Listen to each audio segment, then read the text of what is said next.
The linguist and engineer Francesco Carotta discovered that the narratives of Jesus Christ are based completely on the histories of Julius Caesar.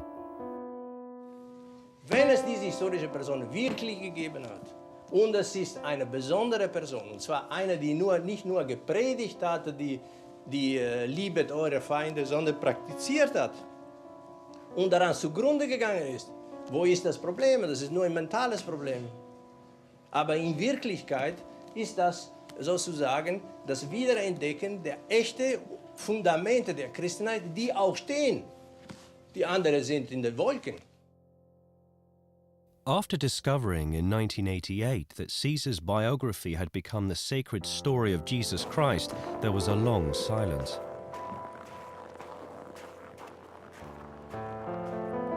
The peculiar disclosure that the Gospel may be based on ancient Roman sources finally meets with a response from the Spanish priest Pedro García González.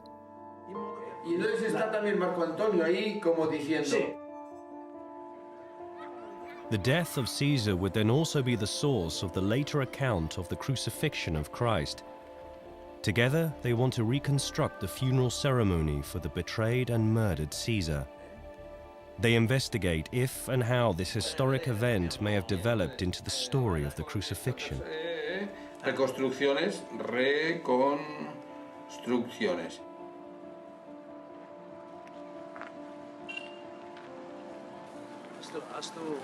Hast du dieses Wort gesehen? Guck mal hier. Hier. Memento audere semper. Man muss immer wagen. Vergiss nicht, man muss immer wagen. Er hat gewagt.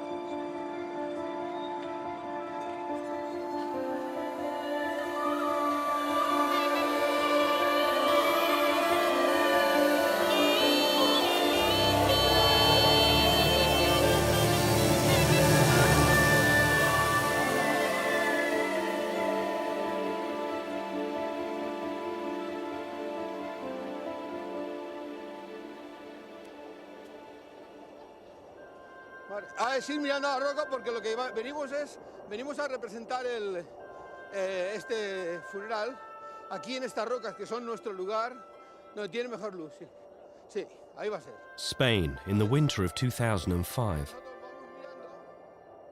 Francesco, muy bien, ¿vas bien? Sí, sí. Francesco Carotta accompanies the Spanish priest, who is rehearsing with the group scenes from the days after Caesar's death. Que cuando fue asesinado cayó en tierra y quedó mucho tiempo sin que nadie lo tocara porque tenían miedo unos a otros. Hasta que 3 siervos suyos lo cogieron y lo llevaron en unas literas por todas las calles hasta la casa de su esposa Calpurnia, hasta su casa. Y Calpurnia lo recibió en sus brazos de sangre. ¿Quién hace de Calpurnia? Entonces hacemos... muerto. Caes muerto. Sí. Sí, no importa. Porque la nieve... Entonces, 3 siervos hacemos... Y entonces... 3 siervos lo cogen... Lo cogen y lo llevan... 3. 3. Tres. Ahí tienes Bien, tu otro aquí, 3. Francesco. 3. No, era uno de los pies y otro de los... Así. Y eso, ¿no? Y de las terrazas allí, lo ven así, ¿no? Eso. A la casa de Calpurnia lo ven así. ¿Veis? Bien. Como una cruz. Bien. Calpurnia lo recibe y llora. Calpurnia lo recibe y llora. ¿Quién hace Calpurnia? Viene a llorar. Y Calpurnia lo recibe en casa y estás y como llora. sentada. Eso. Y tú caes en los brazos. Venga, Sobre el grembo de Calpurnia. Esa es la primera escena. Esa es la primera escena. Vamos a dejarlo. Así, dejámoslo. Esa es la primera escena. Esa es la ¿no? primera escena de Calpurnia. Muy bien. Bien. Esperamos con estas 3 escenas donde intentamos verificar si el funeral que se hizo en Roma en el año 44 está vinculado a la liturgia, todavía sigue vinculado a la liturgia o a las escenas de pasión o de procesión que hacemos todavía en todas las partes del mundo. Die Christenheit wie soll sie so plötzlich auftauchen und erscheinen und das ganze Reich beherrschen, wenn der Gründer der Christenheit nicht existiert hat? Das ist ja undenkbar. Iba girando para que todo el pueblo romano lo viera. Y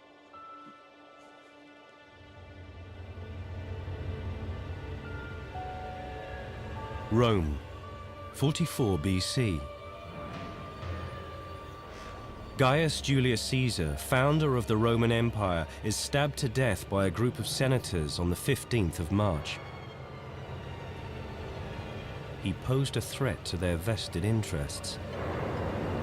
For 3 days, the people grieve for their highly beloved commander and son of God. The confident Mark Antony organizes impressive obsequies for the Divus Iulius. Surprisingly, Caesar has bequeathed a large amount of money to every citizen of Rome. During the funeral, an effigy of Caesar's body is erected on a tropium, a Roman victory cross. Ciao Pedro! Francesco, dimmi. Sto mostrando qui agli amici questo altarino, che cos'è? Del Divo Giulio che mi hai mandato. Sì, Divo mandato... Iulio Iussu Populi Romani Statutum Est Del Lege Vaticano. Ruffrena, è del Vaticano, sì. Del Vaticano. È la fondazione del nuovo culto, no? Esattamente. Der Pedro sucht. Und er findet immer was. Das heißt, er findet 100 Dinge, aber irgendwann ist immer dabei was Interessantes. Wenn du dem Pedro sagst, bring mir einen Diamant, dann kommt er mit dem Lastwagen und kippt dir das ins Haus. Und da ist vieles dabei, aber ein Diamant ist auch drin, oder 2 oder 3. Der Pedro, der findet immer was. ciao Francesco! Abbiamo la testa. Ah, bellissimo! Benvenuto! Ciao! Ti presento a Angel, il Angel. presidente. Ciao Angel, come te va? ¿Qué tal? Benissimo. Genial. Tenemos la cabeza de César. La cosa de César aquí. Caput Mundi. Caput Caesare. Es que está muy bien preparado.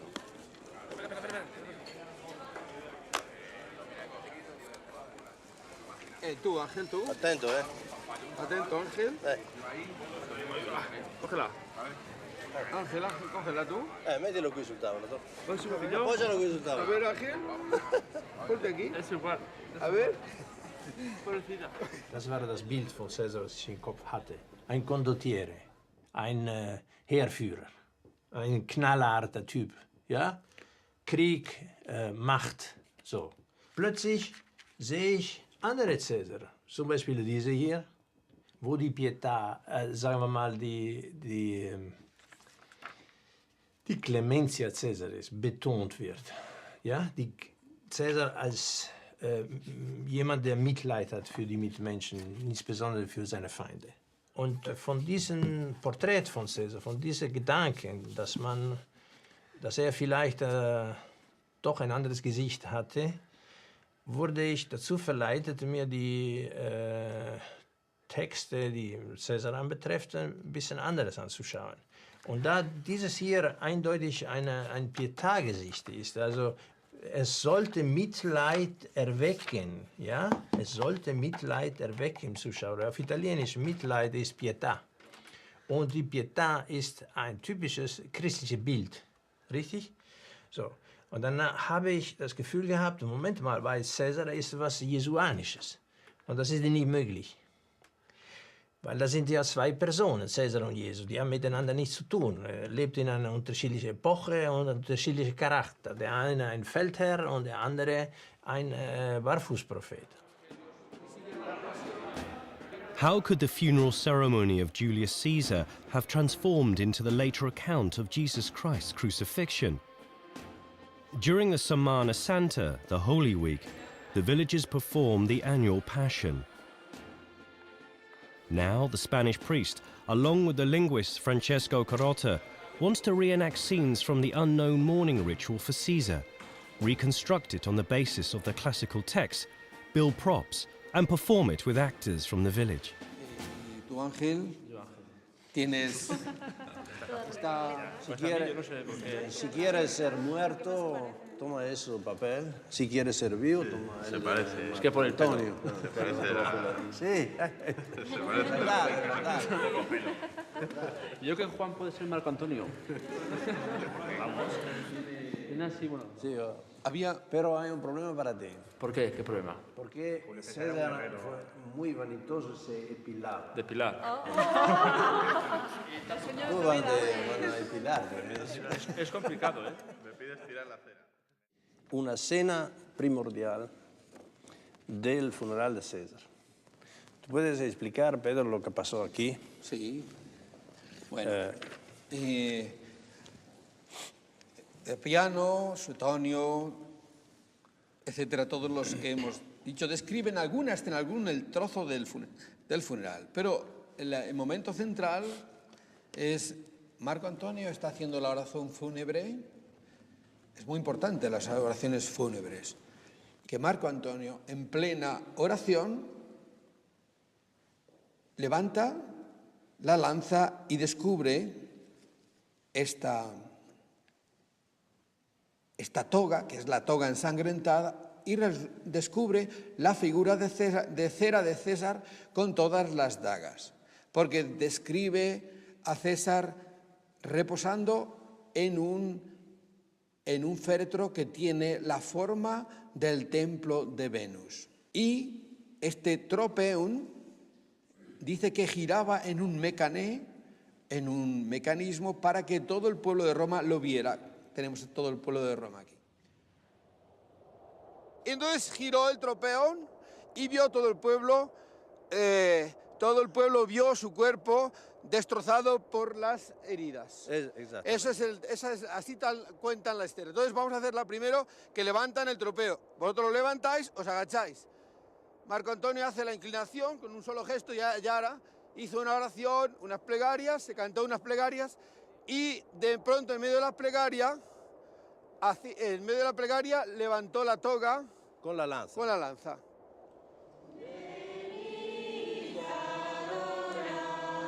Ja, Pedro hatte mich kennengelernt, nicht ich ihn, sondern er mich über das Internet. Mirad el árbol de la cruz, donde estuvo clavada la salvación del mundo. Er ist ja Priester. Und in dem Dorf, wo er Pfarrer war, inszenierte er jahrelang so Passionsspiele. Und dann wollte er die Passionsspiele möglichst so ursprünglich wie möglich. Er hatte immer versucht, zurückzugehen. Mientras comían, cogió un pan, pronunció una bendición, lo partió y se lo dio a ellos, diciendo: tomad, esto es mi cuerpo.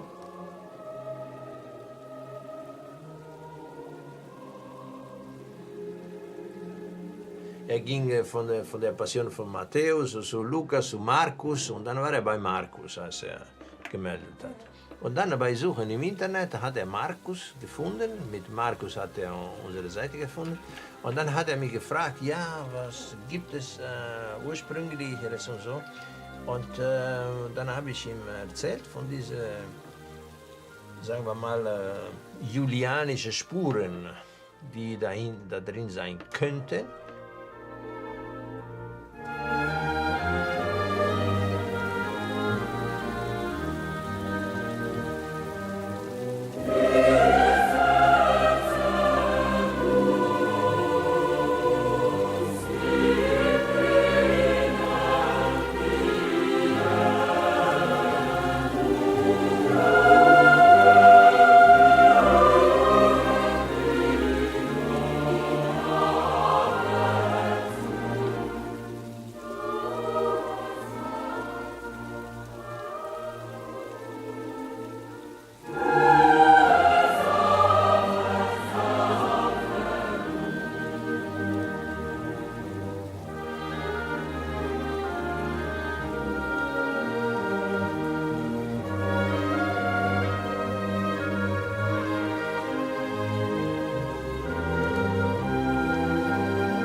espera, cógele bien, espera un momento, no le coges bien.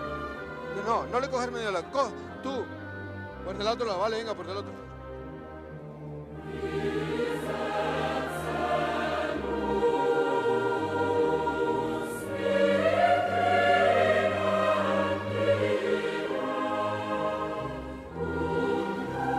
Aber dieses Bild, das ist ein ganz zentrales Bild für die Christenheit. Die Frau, die Mutter, mit dem Sohn auf dem Schoß, ja, durchblutet und so. Sie wird immer ganz jung, aber fast immer, nicht immer, aber sehr oft ganz jung abgebildet, fast jünger als der Sohn, den er auf dem Schoß hat. Und diese Szene ist im Evangelium nicht belegt. Die findet man zwar in der Via Crucis, also auf dem Kreuzweg, ja, die findet überall in den Kirchen da abgebildet, aber im Evangelium steht sie nicht. Die gibt's nicht. Die ist aber bei Caesar, die Pietà, als Traum der Carpuni.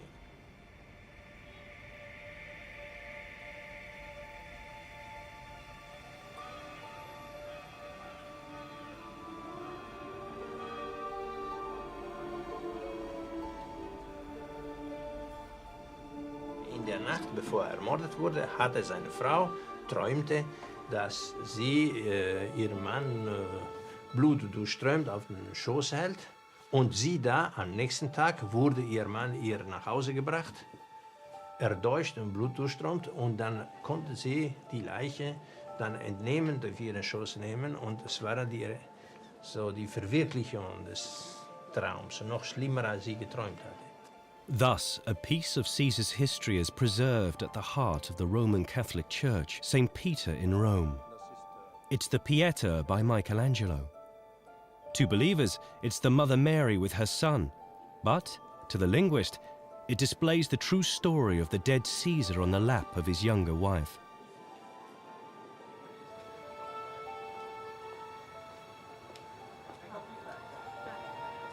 Me lo apra, me lo faccio vedere così, lui è contento perché è qui per filmare, vedi? Solo con quelle piccole. Vedi che l'espressione del viso è un'altra, vedi? Siccome 3 giorni fa hanno ammazzato Giulio Cesare, che erano le Idi di marzo, giusto? 3 giorni fa? Di marzo. Io non sapevo manco che stava male. Esatto. Se adesso un artista avesse voluto rappresentare questa scena del sogno di Calpurnio, il risultato sarebbe stato molto lontano da questo o abbastanza vicino? Cioè... non lo vedo Giulio Cesare e Gesù. No, come fattezza, diciamo. Sì, però diciamo come... La faccia qui non si vede. Sì, ecco, diciamo giusto? come... Sì. Qui la faccia non si vede. Allora, secondo lei... È un amore verso una persona cara, diciamo, no?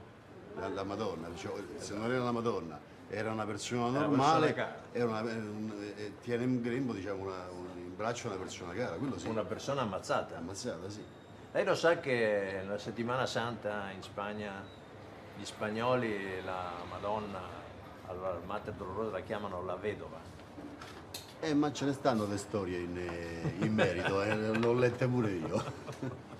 Le ho lette pure io, sì. È interessante però quello che lei ha detto, sì. We find the Pieta with Julius Caesar, but not in the Gospels. Even the familiar image of the hand of God from heaven is present in Caesar's history. In Caesar's last dream, Jupiter reaches out to him from the sky. And on this early sarcophagus, the figure of Christ is not fitted with a crown of thorns, but a wreath of laurel.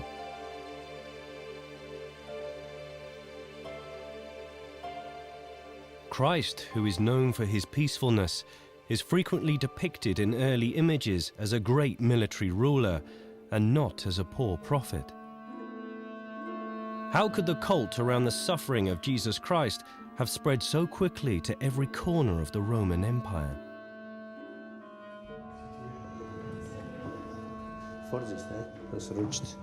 Francesco Carotta couldn't let go of the possibility that the true history of Caesar hides behind the story of Christ.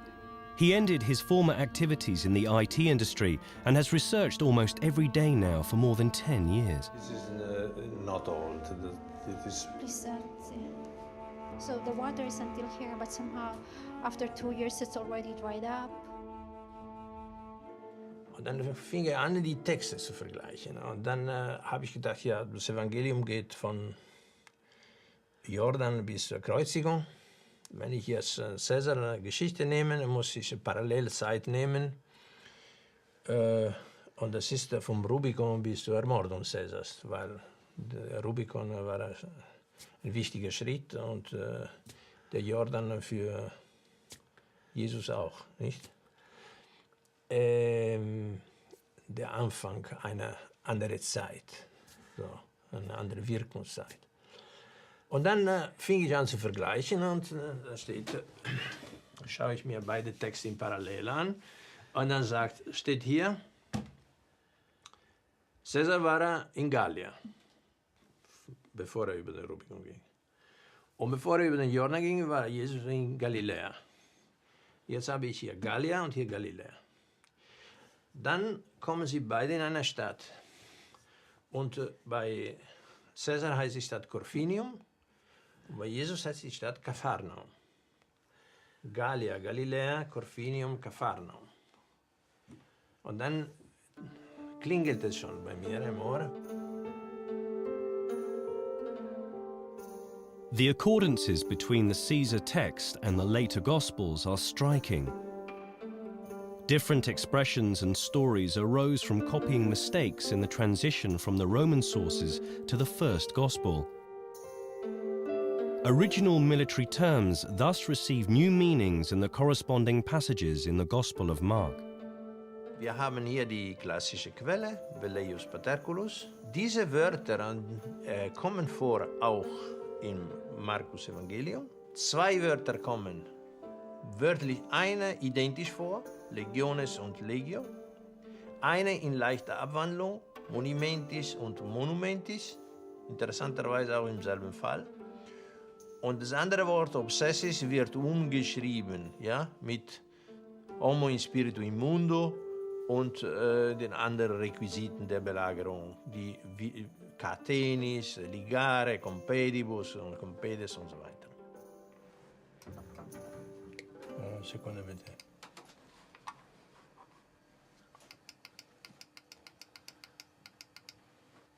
Das ist es. Siehst du? Das ist es. Also, wenn bei Caesar Bithynia vorkommt, kommt bei Jesus Betania vor. Wenn bei Caesar Nikomedes vorkommt, dann hier Nikodemus. Wenn Maria und Maria, Longinus und Longinus. Mare Gallia und Mare Galiläae. Pontifex wird im Pontifex, das heißt der Brückenmacher, und entsprechend der Zimmermann. Veni vidi vici, das berühmteste von Caesar. Ich kam, sah und siegte, ist auch im Evangelium. Ich kam, wusch mich und sah, sagt ein Blinder, der von Jesus geheilt wird. Und wenn du hörst, ich kam, sah und siegte, und ich kam, wusch mich und sah, 2 Elemente sind da. Ich kam und sah, sind identisch. Nur das 3. Element ist anderes. Ich siegte und ich wusch mich. Für uns völlig unterschiedliche Dinge. Niemand von uns würde verwechseln zwischen siegen und sich waschen. Aber ein Grieche kann es verwechseln bei der Schrift, denn das eine ist enipsa und das andere ist enikisa.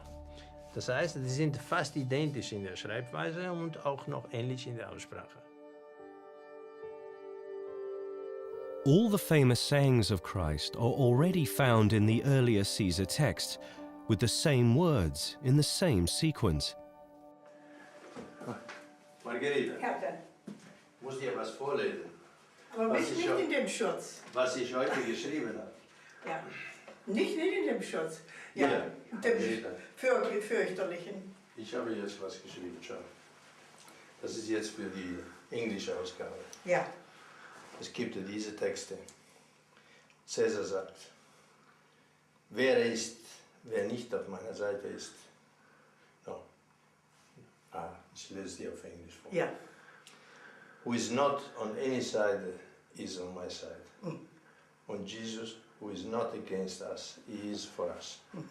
Der Anfang war sicher sehr schwierig, weil es ihm mangelte an Zuhörer und an Menschen, die auch anfingen, an ihn zu glauben und an seine These zu glauben und an seine Theorie zu glauben. Jetzt ein Kürzel, ja?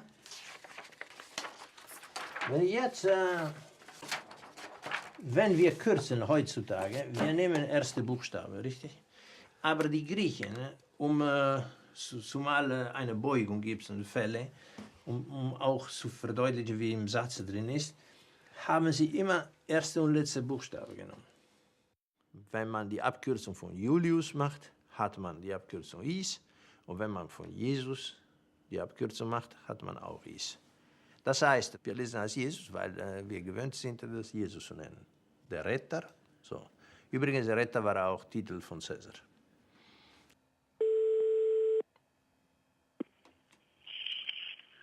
Malstar? Salut Fotis, c'est Francesco. Salut. Comment tu vas? Mais ça va très bien. Et vous-même?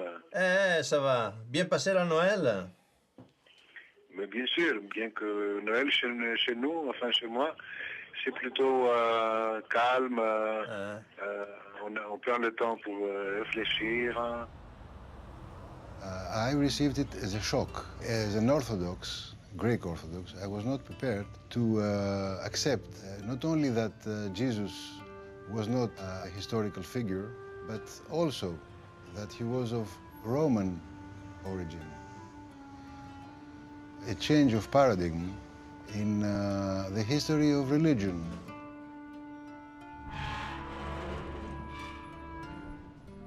As a person of science, as a linguist, I had to have some established thoughts also on religion, as well as on every other human science. There were some established ideas which were thrown away by this book.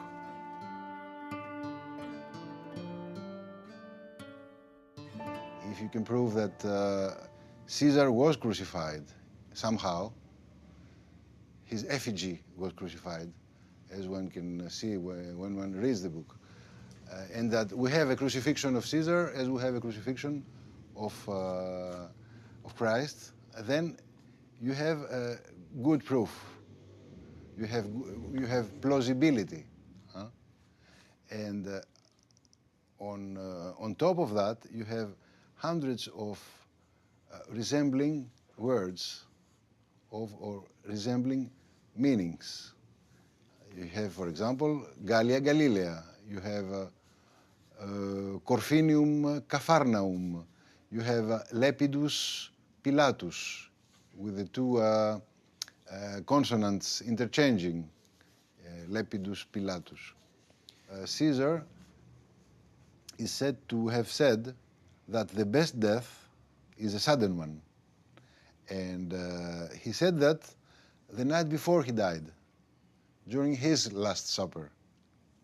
And Christ, during his own Last Supper, he said, well, I won't say the Greek terms, but they mean what you have to do it quickly. The best death is a sudden death, said Caesar. What you have to do it quickly, said the Christ. You have the famous Alea Iacta Esto by Caesar, which seems to have become, in Mark's Gospel, Essan gar alies, which means in Greek, because they were fishermen, and Mr. Carotta says that their fisher of men is implied, rather than fisher of fish. Alea becomes alies. We have a formal correspondence.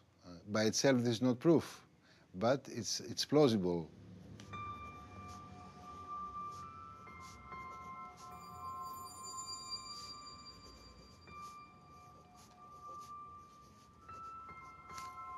structural similarities can prove things, can explain, to be precise, things. But then if you also have many words that can be put into this scheme, into this similarity scheme, that strengthens the evidence, the truth of the theory.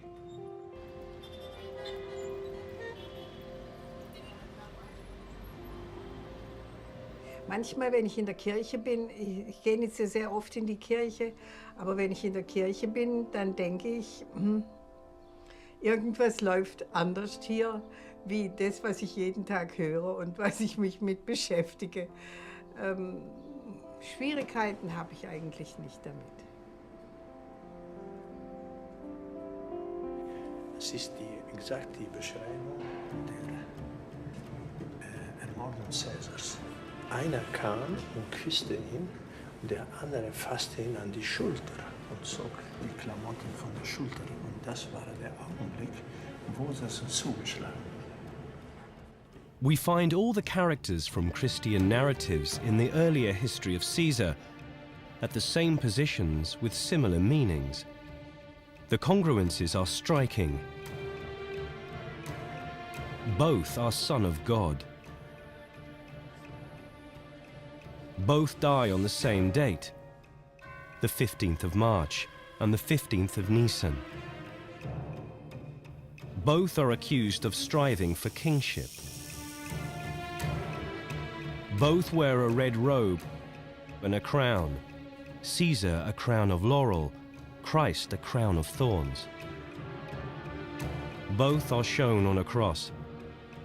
Caesar's pierced body as a wax figure on a cruciform tropium, and the also wounded Christ on a cross. Both are pierced by a soldier named Longinus. Both have encounters at night, Caesar with Nicomedes, Christ with Nicodemus. In both accounts, a decapitated head is presented, the head of Pompey and the head of John the Baptist. Both have a traitor, Brutus and Judas. Both have someone who washes his hands of the betrayal, Lepidus and Pilatus. Both have a special relationship with a woman, Caesar with Cleopatra and Christ with Mary Magdalena. Cleopatra und Magdalena seien zwei unterschiedliche Namen. Richtig. Aber Magdala bedeutet Turm. Und Kleopatra war in Alexandrien, die war Königin Alexandrien, berühmt wegen des Pharos, des Leuchtturms. Ja?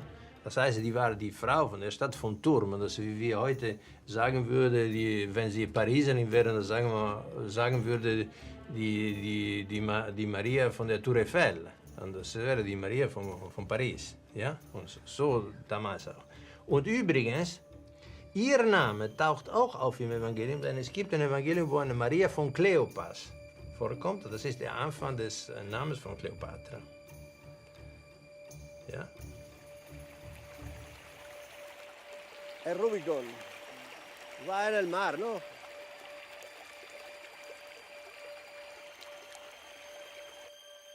Y ahora vais, como le veis en la duda, os ponéis aquí en esta zona, no pasáis. Aquí le veis como en la duda, le miráis, que está en la duda de pasar o no pasar. Our Father, which art in heaven, hallowed be thy name. Thy kingdom come, thy will be done, on earth as it is in heaven. Give us this day our daily bread, and forgive us our debts as we forgive our debtors. And lead us not into temptation, but deliver us from evil. Y en el Padre Nuestro hay una otra cosa que dice, perdónanos nuestras deudas, ¿no? Así como nosotros perdonamos a nuestros deudores, que ahora se ha transformado diciendo perdónanos nuestras ofensas. Y eso no funciona. Pero al principio era, perdónanos nuestras deudas, porque había arreglado el problema de las deudas. Había arreglado el problema de las deudas de todo el mundo. ¿Cómo hizo? ¿Cómo hizo? ¿Cómo hizo? Hizo que decretó que todos los que renunciaban a exigir el dinero de sus deudores, todo el que renuncia a había exigir el derecho de no pagar sus deudos que había, porque muchas personas eran creditor y debitor contemporáneamente.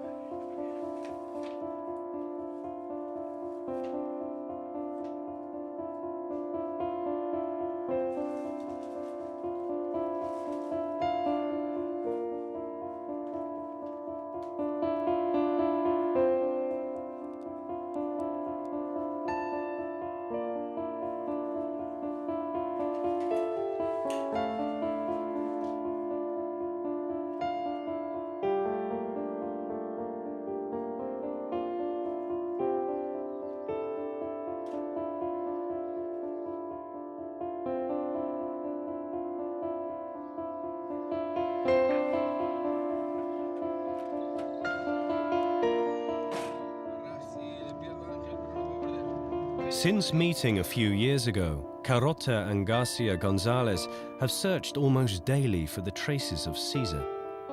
For their reconstruction, they also investigate the old attributes of the early Easter rites to find out if they match those of Caesar's funeral ceremony. In Segovia, there is a figure of Christ in an old gilded shrine that shows great similarity to the description of the small temple in which the dead Caesar was laid out. This shrine would be a later model of the funeral temple of Caesar. Tiene la forma de un templo, ¿no? Antiguo, ¿no? Por las columnas jónicas aquí, ¿no? Sí, tiene, digamos, como si fuese, porque se puede pensar que cuando se hacía la representación, se puede pensar que cuando se le descendía, se le metían, digamos, en la urna como si fuese un dios, una divinidad. Como si fuese una, para meterle en el sepulcro, o sea, sí, un ataúd, pero es un féretro, pero en forma de templo. Se puede pensar esto.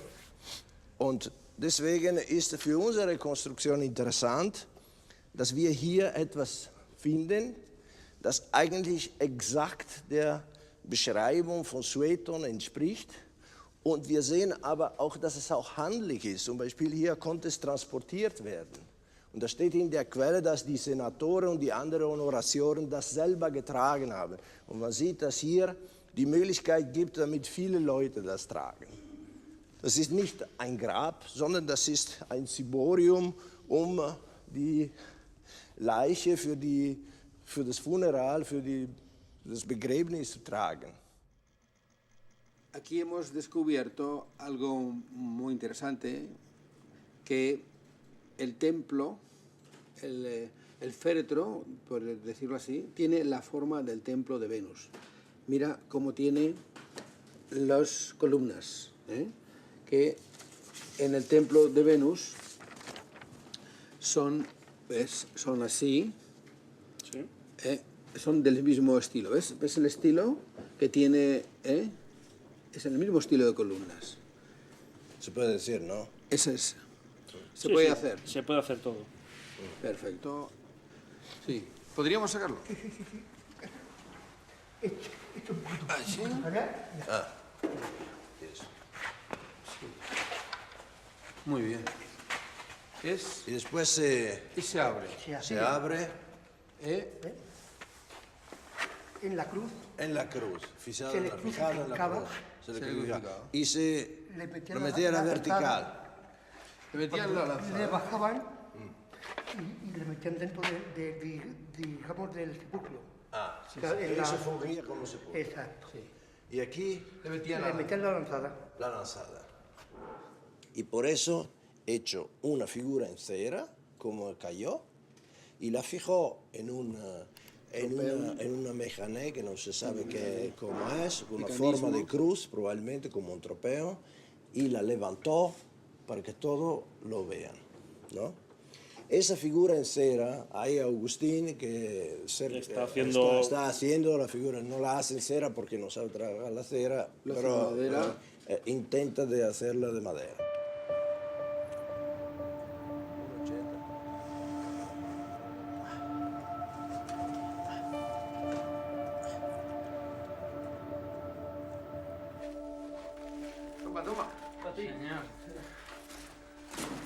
Ya sé, yo me imaginaba cuál era. Claro, por las fotos. Sí, parecida.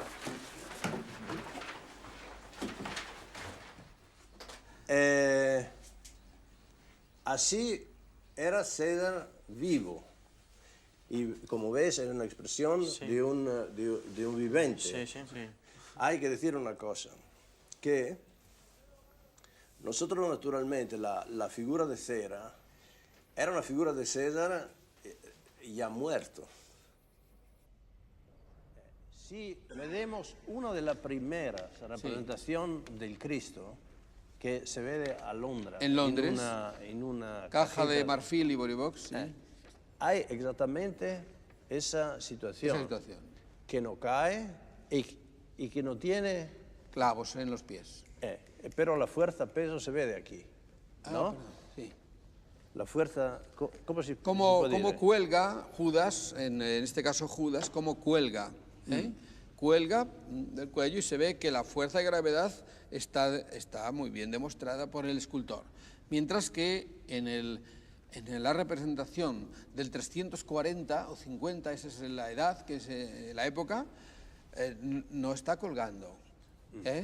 Entonces, eso no está demostrando solo con los dos clavos, y todos sabemos que los clavos en la mano desgarran si colgase. Entonces, ¿qué es? ¿Una persona o es una figura? Indudablemente, eso objetivamente es una figura. Es una figura, no puede ser una persona. No puede ser una persona, porque caería. In the British Museum in London, there is the earliest representation of the crucifixion. The artist knew well how to depict gravitation because the branch from which Judas hangs is bending realistically. If a body had really been hanging on the cross, then the arms would be sagging, pulled by the body's weight, all the more since there is no footrest, and the figure has no nails through his feet. Caesar's wax effigy could explain this unnatural posture. This is one of 4 sides of a box made of elephant ivory. What makes this piece so important is that it is probably the earliest known representation of the crucifixion in a narrative context. That is, it just doesn't show an isolated image of Christ crucified, but with, for instance, one of the soldiers, Longinus, at the side of the cross.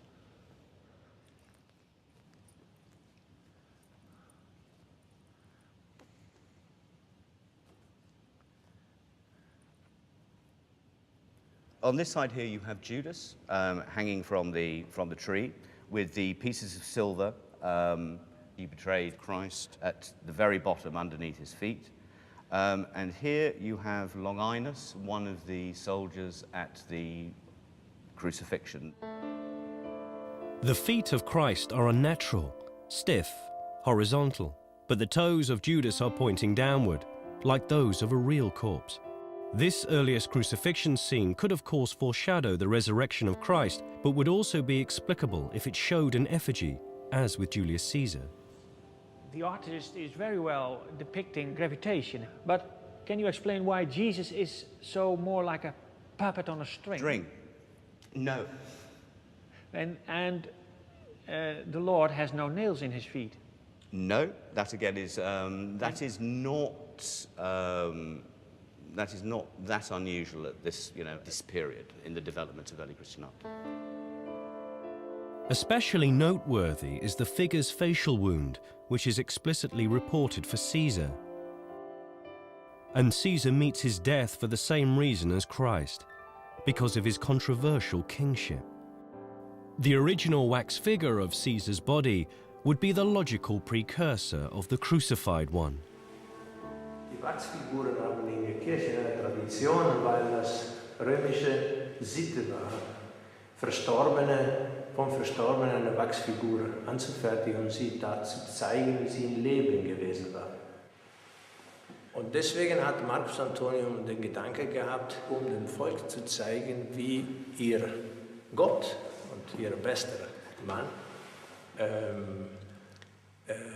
zugerichtet wurde. Und deswegen haben die frühen Kruzifisse die Arme auch nicht so hängen, sondern gerade und sogar ein bisschen nach unten, ja, so wie jemand hinfällt. Ja, ich kann, wenn ich jetzt da liege, so, ja, so. Aber wenn ich hier auf der Bühne bin, du siehst mich, weil du da oben bist, aber das Volk sieht mich nicht. Also, um das sichtbar zu machen, muss man das aufrichten, so damit es alle sehen. Deswegen ist dieses Aufrichten des Kreuzes ganz wichtig. Ja, und deswegen hat der Kruzifix auch die Arme nicht so. Und die Arme hat er so, und zwar ein Jahrtausend lang. So. Kruzifixe fangen an so durchzuhängen mit der Renaissance und vorher nicht. ¿Se puede poner un poco la vertical de pie? Un segundo solamente. Un momento. ¿Yo lo sostengo? Sí. Vamos a abrir, ¿O abrir los sostienes tú, brazos. José? Rafa, eso es. Eso es. Fíjate. Despacito. Ah, así. Ah, los brazos no van mucho, No van más no van muy alto. Con lo crucificado con los brazos un poco bajo. Desnudo. Esto es una... Como te he dicho antes, Bueno, pues... Es que desnudo y Tienes muerto que son bajarte cosas más. muy complicadas. Más para allá. Más. Si lo o quieres subimos. desnudo, tiene A que ver. estar muerto también. No, No puede no, ser. no, tranquilamente. Entonces es como si... No, te tienes que bajar un poquito más abajo. Ahí. Tú ahora déjala. Como si estuviese. Déjala muerta la mano. Yo te la suelto despacio, ¿eh? Tú abre un poquito. Ábrela. Así. Un poquito. La suelto. Ahí.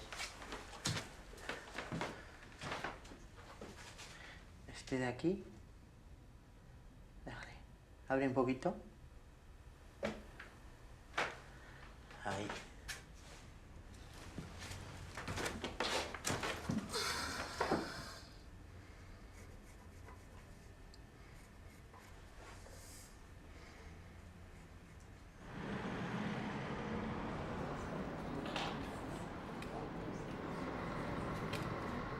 Goedemorgen, jongens en meisjes. Het is Goede Vrijdag.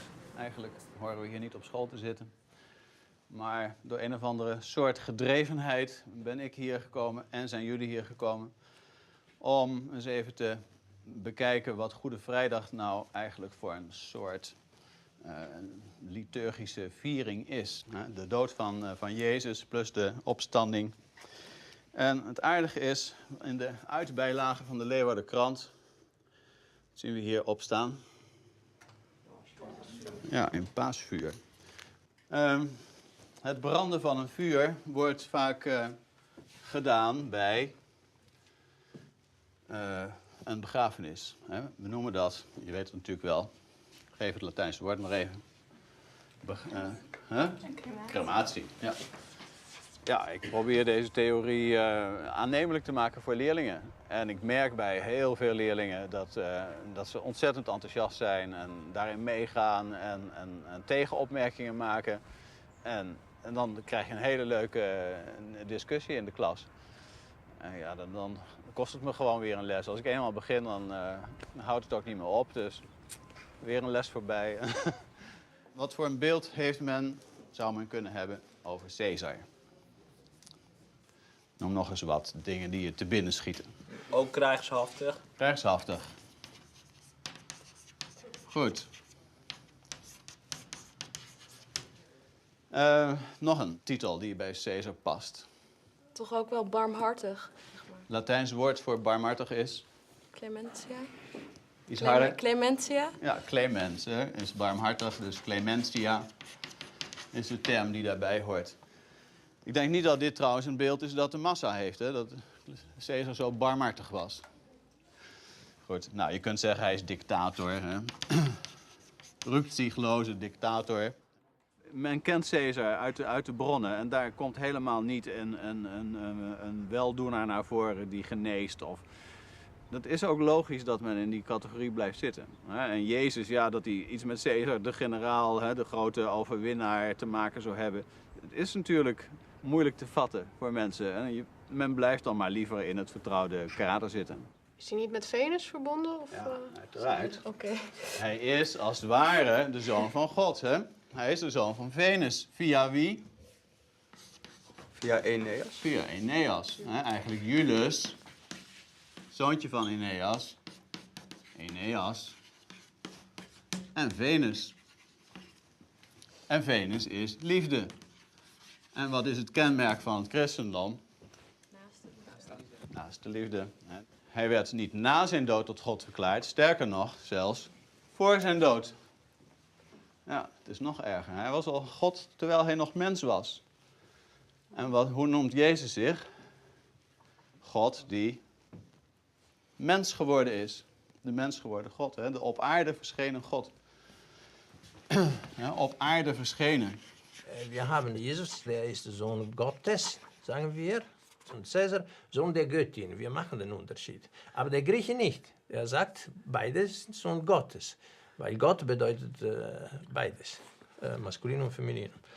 Das heißt, da musste ich auch feststellen, dass Caesar, er hatte nicht nur ein jesuanische Züge, sondern er ist auch ein Sohn Gottes.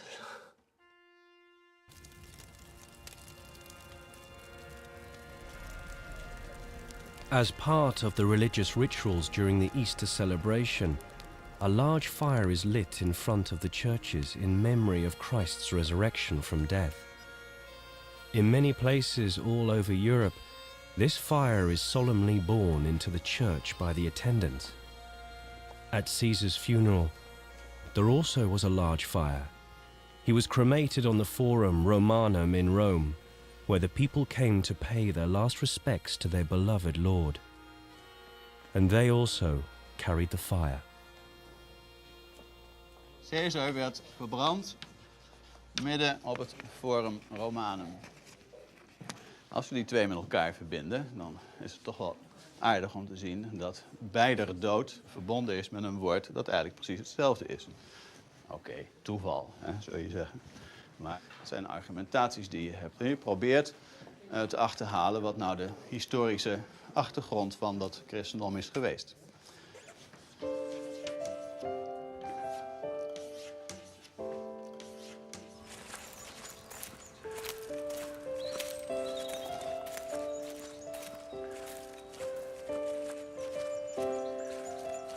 Jesus fällt das dritte Mal unter dem Kreuz. Das geht auch auf die Caesar-Geschichte zurück. Der fiel wegen epileptischer Anfälle. Und das kannte man von ihm. Also musste dann auch bei Jesus das vorkommen. Und obwohl es im Evangelium nicht steht, fällt er 3 Mal unter dem Kreuz. Das sind die vielen epileptische Anfälle, die Caesar gehabt hat.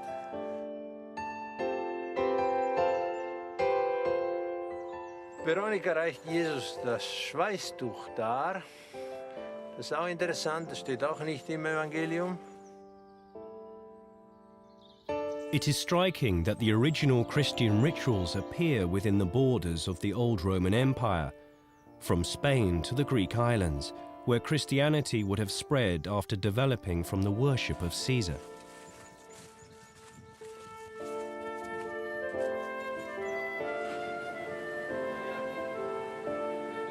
Carotta and Garcia Gonzalez traveled to Cyprus to study a ritual with Carotta already photographed on an earlier expedition.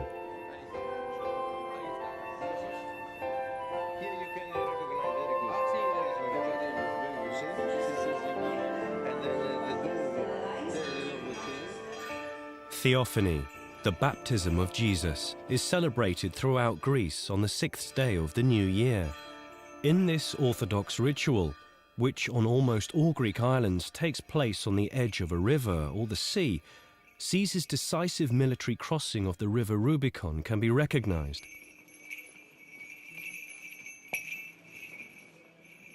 Upon entering, the Metropolitan is domed with the red gown, a symbol of imperial power. The victorious nature is also expressed by the prominent role of the high-ranking military officers during the service.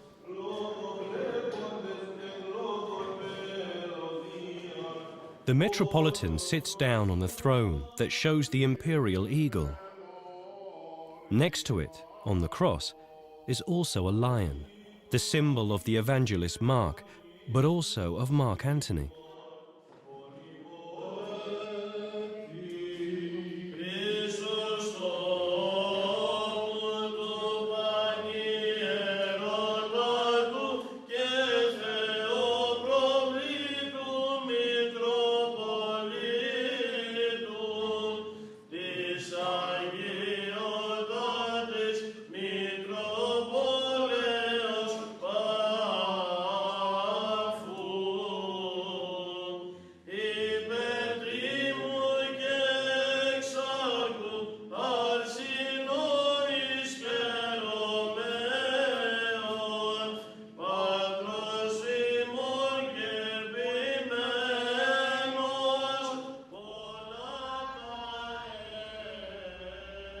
L'origine romana, abbiamo detto l'Adventus Caesaris dell'imperatore. Allora si può supporre che nella situazione che precedette l'apparizione del cristianesimo, che arriva praticamente nel secondo secolo, il contesto, no? Nel primo secolo ci fu per più di un secolo questo culto di Cesare come Divus Iulius, in cui si festeggiarono tutte le sue vittorie, no? Come fiesta religiosa, come milagros incluso. Sì. Ecco, è come miracolo. E quindi il passaggio del Rubicone, che era il primo Adventus Caesaris, aveva una funzione importante.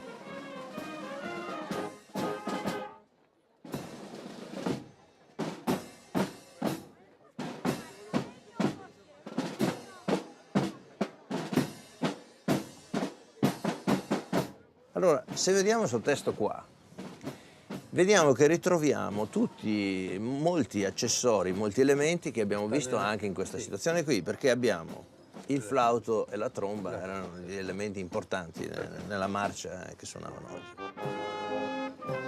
E poi c'è questo entrare nell'acqua e c'è questa frase famosa di Cesare, il dado è gettato, che riprende quasi la scena che è stata fatta lì di gettare la croce. E come tutti i soldati passano a quel punto, no? Tutti passano a quel punto, si buttano nell'acqua, abbiamo la stessa scena che abbiamo qui con i ragazzi che si buttano nell'acqua. No? The military procession reaches the waterside. Draped with palm branches, the symbol of imperatorial power. There the doves are to be released as a representation of the Holy Spirit.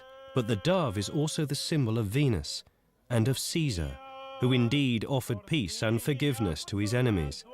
Under the eyes of the soldiers, the young men will dive into the water as the metropolitan throws the cross into the river. Tum Caesar, eatur inquit, quod eorum ostenta et inimicorum iniquitas vocat, iacta alea est inquit.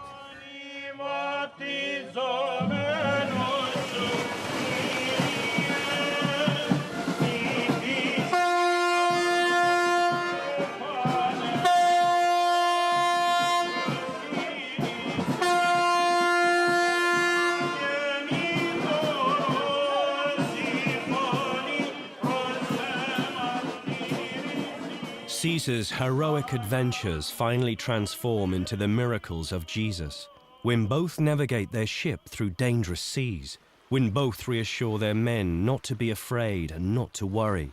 Caesar's divine fortune heads across the sea, and Jesus Christ walks on water. Buttati in mare, Pedro. No, voy a sacar la espuma. Voy a sacar la espuma. Ahora viene, ahora viene. Vai. Sin batteria. Guarda che bello qua. Sì, bonito, una maravilla. Una maravilla. Está bien.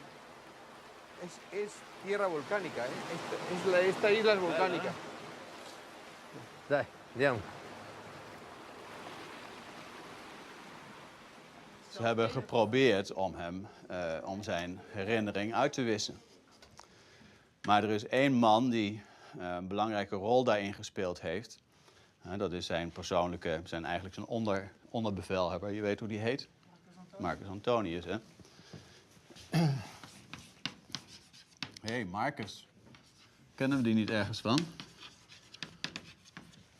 Het evangelie van meneer Marcus. Heeft het verband? Vraagteken, vraagteken. Ja, hè? Caesar was de op aarde verschenen Zoon van God. Via. Die Leiche von Caesar wurde verbrannt und Jesus wurde gekreuzigt. Aber das Wort ist identisch. Nur hat eben im Lateinischen und im Griechischen unterschiedliche Bedeutung. Dieses griechische Satz hätte man ins Englische nicht mit they also which pierced him, sondern man hätte übersetzen sollen mit and they also which stabbed him. Sie haben ihn durchstochen, sagte der Grieche, und der Lateiner, sie haben ihn erdolcht. The betrayals of Caesar and of Christ are both announced with a kiss. Und dann im Evangelium unten auch ein Signal, ein Token. A passage in the Quran also sheds a completely different light on the origin of the crucifixion. Das ist eine Koranstelle. Sie haben ihn nicht gekreuzigt, aber es wurde ihnen so gezeigt, so dass es so aussieht. Ja? In manchen Übersetzungen steht, es wurde ihnen ein Scheinbild gezeigt. Und er spricht hier gerade von den Christen, ja? They differ, ja? Und hier, and they are only in a doubt about it. Also die haben Zweifel, ja? Und sie haben kein genaues Wissen von dem, sondern die folgen nur eine Meinung, eine Konjunktur, ja?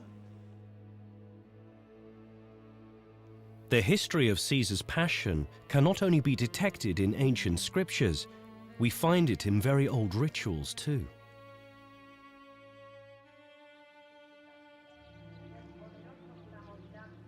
Bursianus de Aliste is a remote village near the Portuguese border. Here, an ancient passion ritual has been preserved as part of the Holy Week, the Semana Santa.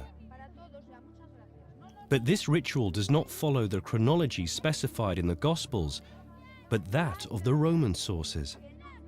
Christ dies on Good Friday, but in this ritual, he is already dead on Thursday.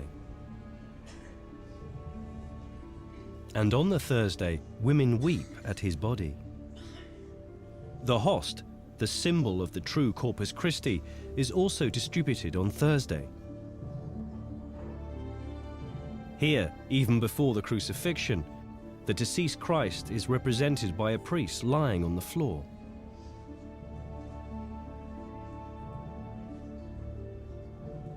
This differing sequence fits entirely with Julius Caesar. He is murdered on the 15th, and on the third day, his effigy in the form of a wax figure is erected.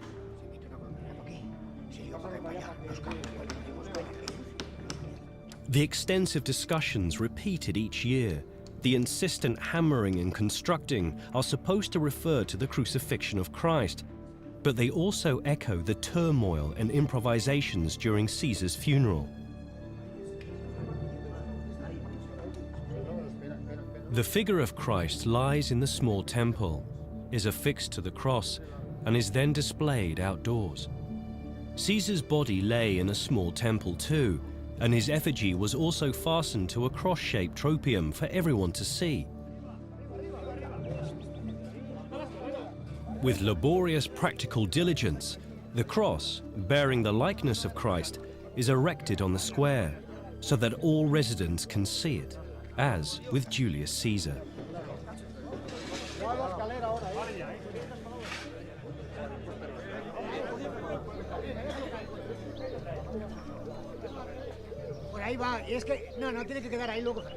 Wir haben eine der ältesten erreichbaren Rituale des Karfreitags der christlichen Liturgie.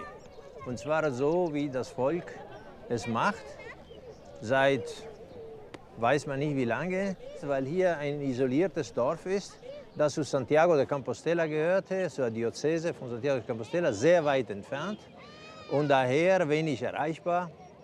Und die Leute konnten ihre Rituale beibehalten durch die Jahrhunderte.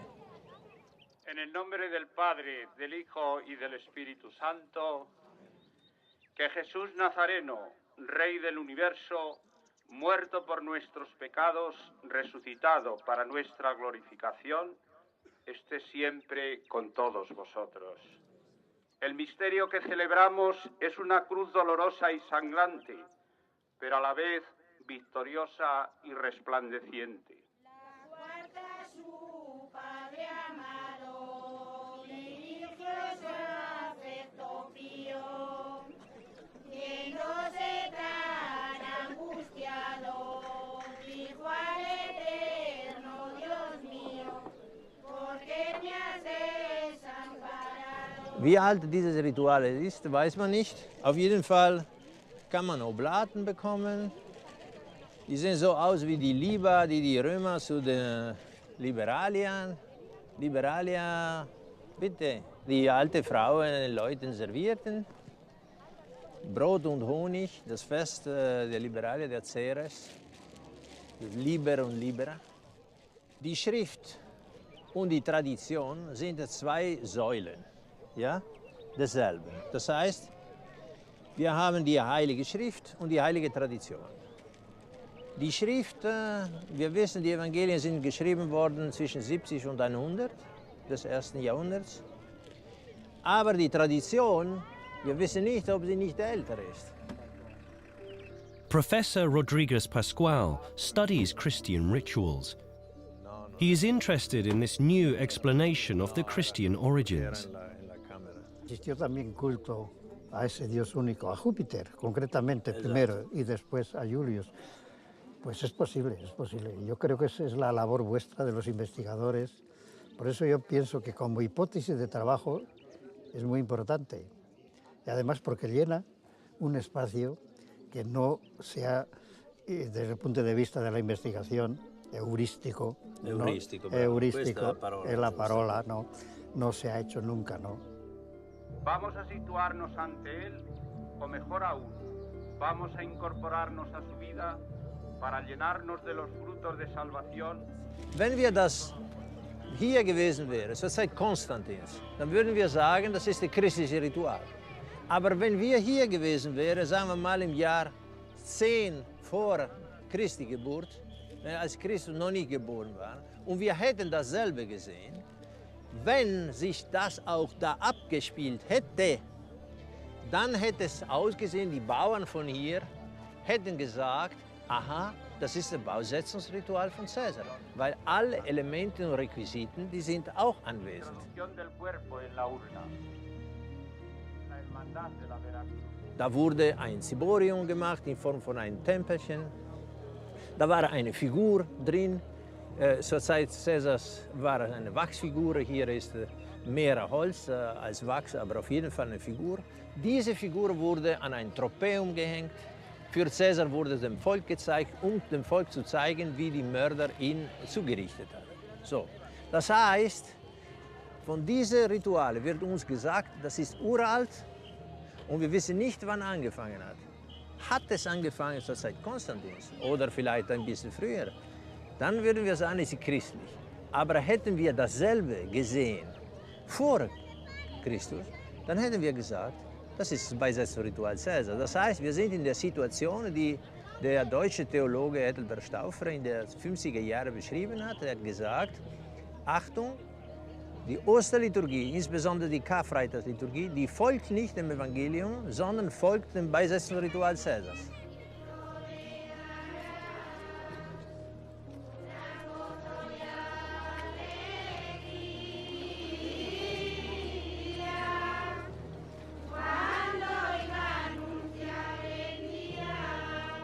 Diese Feier ist eines der wesentlichsten Ereignisse der neutestamentlichen Zeitgeschichte. Klageritualien für leidende und sterbende Götter hat es im antiken Orient seit jeher gegeben. Hier aber sind jene Passionsgedanken verknüpft mit dem gewaltsamen Tod eines Menschen von Fleisch und Blut. Und dieser Mensch ist der kühnste Politiker, den die Antike hervorgebracht hat. Hier wird das politische Evangelium von der Clementia Caesaris zur Passionsklage. Diese Passionsklage aber wird zur Anklage und zur Gerichtsbotschaft. Nicht genug, hier sind, 75 Jahre vor dem Tode Jesu, gewisse Motive vorweggenommen, die später eine große Geschichte haben in der Karfreitagsliturgie der römischen Messe.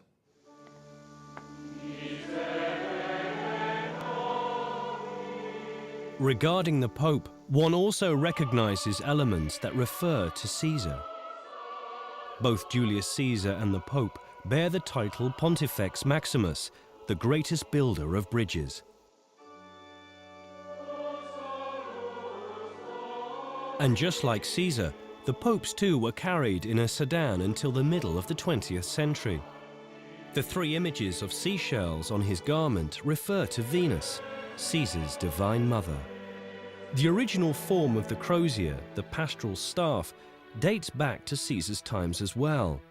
It's very similar to the augural staff of Mark Antony, the first high priest of the Divus Iulius cult.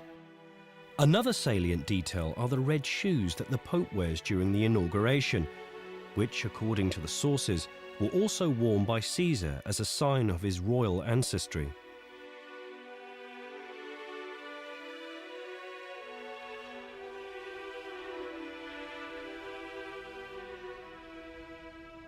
And the memory of a wounded body is symbolized on the Pope's pallium, a central part of his garment, by dagger-like pins, the so-called nails of Christ.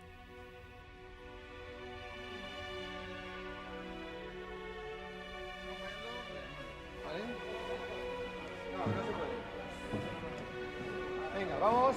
Ahora, venga, vamos. Otto personas. Sí, pero eso mañana lo hacemos bien. Venga, ahora hacemos solo la posición. Sí, sí, venga, sí. Va así, vamos. Va muy bien. Giramos, eso es. Y lo llevamos, eso es. Este es el elemento, ya está. Esto con este elemento vale. Sí. Perfecto, ya lo ponemos ahí. Perfecto, ya está. Marco Antonio, te quedas ahí ad caput, en la cabeza te quedas, perfetto, muy bien. Adesso mettiamo su il trofeo con veste.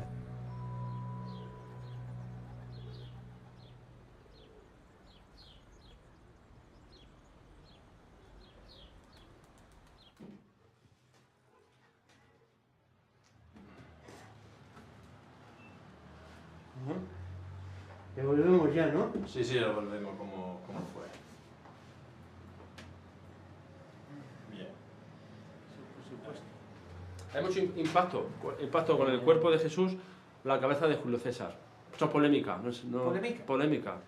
Hablando, pues comentarios, ¿cómo se dice? Diálogo, curiosidad por saber por qué es esto. Sí, sí. No hay peligro que viene uno que te lo quema. No, de momento no. ¿Y qué te preguntan cuando...? Hombre, en primer momento, según nos explicaba la idea y la palabra de que Jesús es Julio César, pues es muy fuerte. O sea, no entendíamos cómo es posible que fuera así. Si nos han explicado toda la vida que Jesucristo era lo que nos han explicado. The Caesar reconstruction was initially meant to take place on a remote hill, but the danger of a forest fire has eliminated any such plans. The alternative proposal to stage the reconstruction during the Holy Week on the village square has encountered resistance from the villagers. Garcia Gonzalez will have to postpone the performance. Der Zeitpunkt ist ungünstig, weil es Ostern ist. Und dann haben sie ihr traditionelles Fest. Und insofern wird das alles so ein bisschen als Fremdkörper wahrgenommen. Aber das war jetzt eine gute Entscheidung, das nicht zu machen außerhalb, weil das hätte zu Problemen geführt. Das ist durchaus verständlich. Por tanto, es necesario que haya resistencias. Es necesario que haya resistencias y que alguna gente se ponga muy nerviosa y diga, no puede ser, estos nos quieren quitar la fe. No, no te quieren quitar la fe. Lo que quieren es que abras los ojos y veas que la fe es más grande y más amplia y es de muchas más personas de las que tú te imaginabas. ¿Qué os parece? Muy bonito. ¿Eh? Mucho trabajo. ¿Tú misma la habías visto o no? No. ¿Quién os parece que es? Es Julio César, ¿no? ¿Me han dicho? Sí. Julio César. Sí, a mí no me cuadraba, no. ¿El qué no te cuadraba? No. La cara, Sí, la cabeza. Venga, Hasta luego. Hasta luego.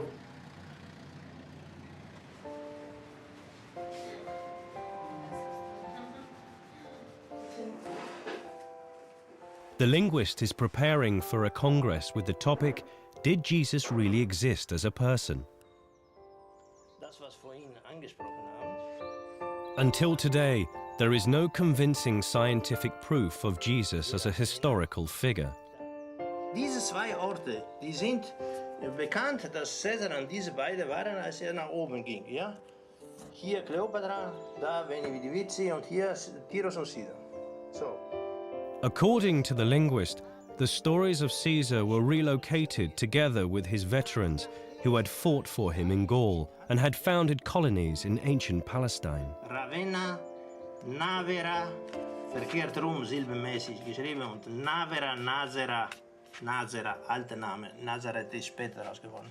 Und was macht er dann? Er geht hier runter, über Ariminum, Ancona, und so, und er geht nach Corfinium. Hier ist hier Corfinium.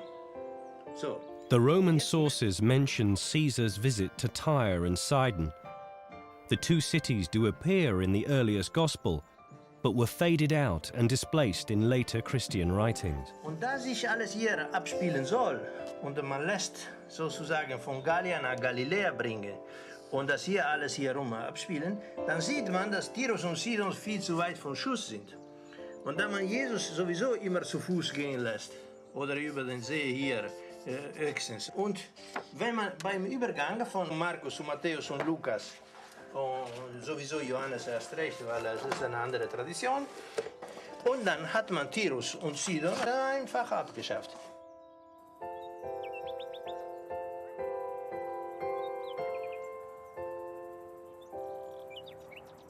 Bien, y sin más, le damos el mismo tiempo a Francesco Carotta para que exponga su teoría. Agradezco muchísimo al profesor Piñero que me da la oportunidad de hablar aquí. Mi ponencia es completamente diferente, es el Evangelio. ¿Quién ha dicho esta frase?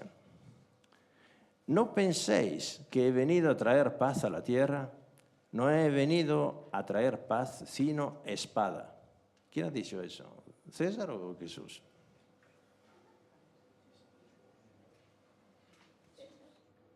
Repito, no penséis que he venido a traer paz a la tierra. No he venido a traer paz sino espada.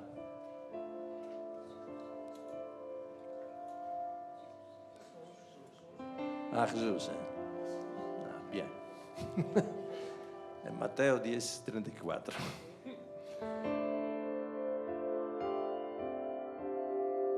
César venía de Ravenna, pasó el Rubicón y aquí hay Ager Gallicus.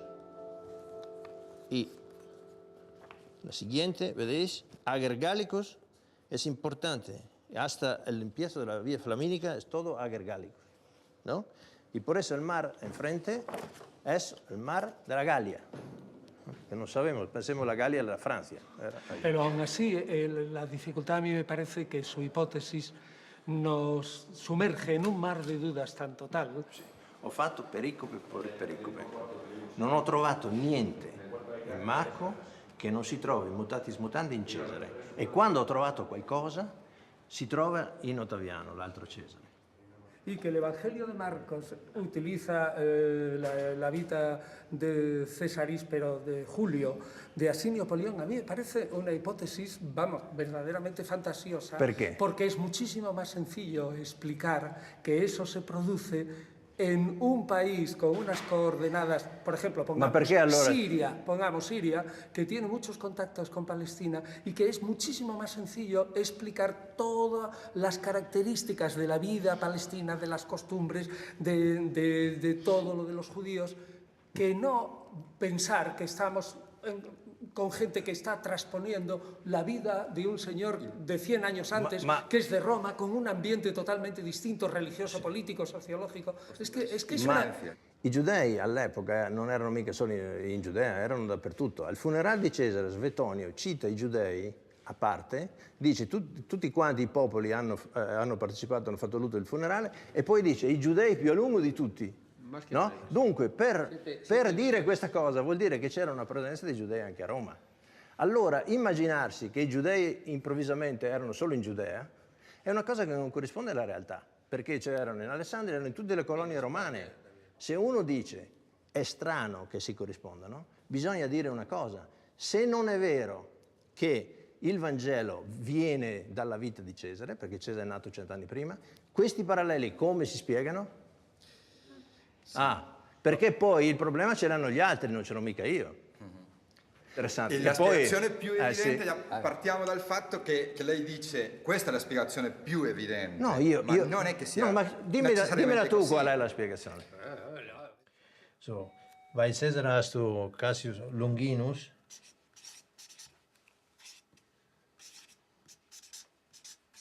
Und bei Jesus hast du der Centurio Longinus. Ja? Auch ein Centé. Ja? So. Und dann hast du Namen, die sich ähneln. So. Jetzt interessant wird es, sobald du einen Namen hast, der sich nicht mehr ähnelt. Das wird interessant. Denn du könntest sagen, sobald ich einen Namen finde, der nicht mehr ähnelt, das unterbricht die Serie und es ist Schluss. Okay? Okay, nehmen wir einen. Du hast hier, beide haben einen Verräter. Und bei Caesar heißt der Verräter Brutus. Und bei Jesus heißt der Verräter Judas. Okay? Und dann kannst du sagen, okay, die Serie hält an, insofern beide einen Verräter haben. Ja? Die Serie hält aber nicht mehr an, weil sie einen anderen Namen haben. Richtig.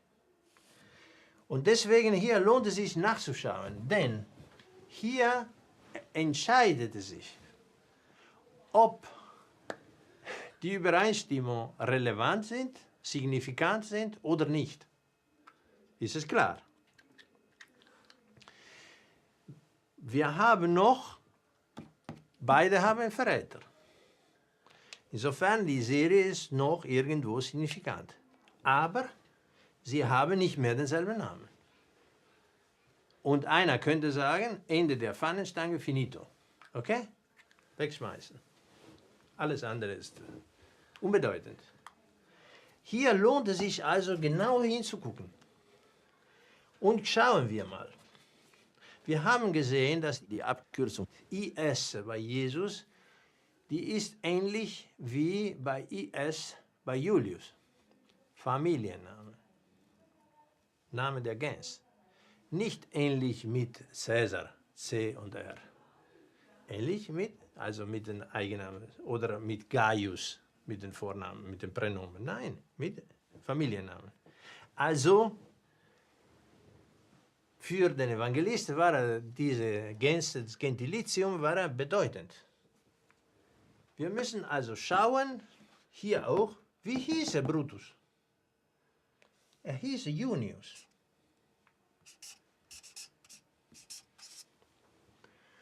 Und Junius, wie schreibe ich Junius auf Griechisch? Es gibt andere Beispiele. Zum Beispiel, man nimmt an, dass Lukas von Lucius kommt. Ja? Lucius, Lukas. Man nimmt an. So. Also wenn das stimmt, so wie aus Lucius Lukas wird, wird auch aus Junius Jonas. Okay? Kann man annehmen. Selbe Zeit, selbe Phänomen. Okay? Jetzt schreiben wir hier griechisch Jonas. Ja? Von Junius, Jonas. Und jetzt vergleichen wir mit der griechischen Schreibweise von Judas.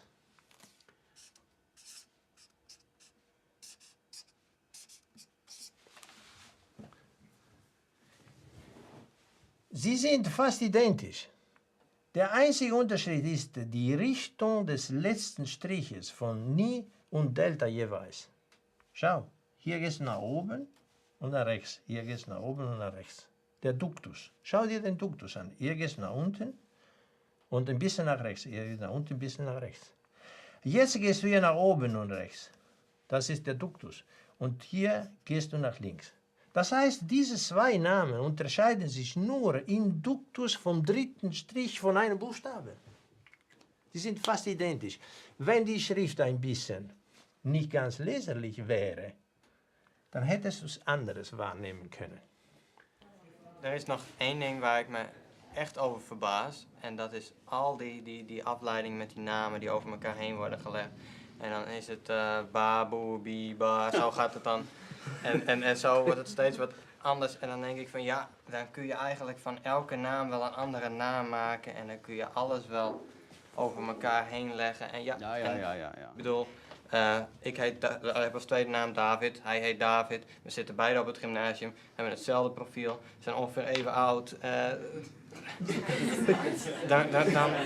Ja. Dus, jij zou hem kunnen zijn. Ja, ik weet het maar nooit. Dus dat vind ik heel dit is twijfelachtig. Dat is een gegrond argument natuurlijk. Hè? De vraag is in hoeverre je dat soort naamverschuivingen zomaar ongestraft kunt doen. If it's necessary for the Christian religion that he is a historical person, that Christ is a historical figure. But on the other hand, you don't have testimonies to that by classical historians. Then the other possibility we have is that he has existed elsewhere and that he was another person. That's only logical. Wenn du jetzt sagst,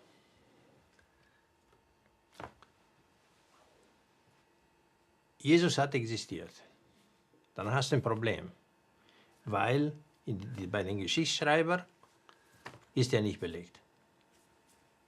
Wenn du jetzt sagst,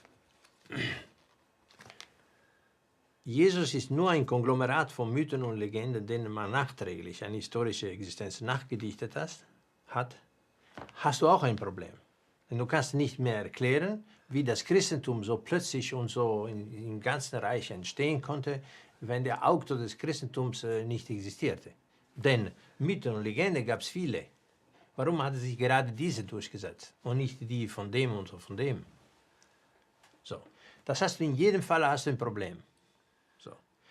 Und anstatt 2 Jahrhunderte lang, 3 Jahrhunderte gegeneinander zu kämpfen, wie in Verdun und in Grabenkampf zu führen, könnte man machen wie in der Mathematik. Was macht man in der Mathematik, wenn man eine Aporie hat? Man sagt, nehmen wir an, das Problem sei gelöst und schauen wir, unter welchen Bedingungen das Problem gelöst ist. Das ist sehr einfach, unter welchen Bedingungen diese Probleme lösen lässt. Man braucht nur anzunehmen, dass es eine Neuschreibung stattgefunden hat.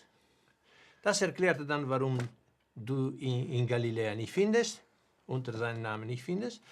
Und das erklärt, warum es ihn wirklich historisch gegeben hat.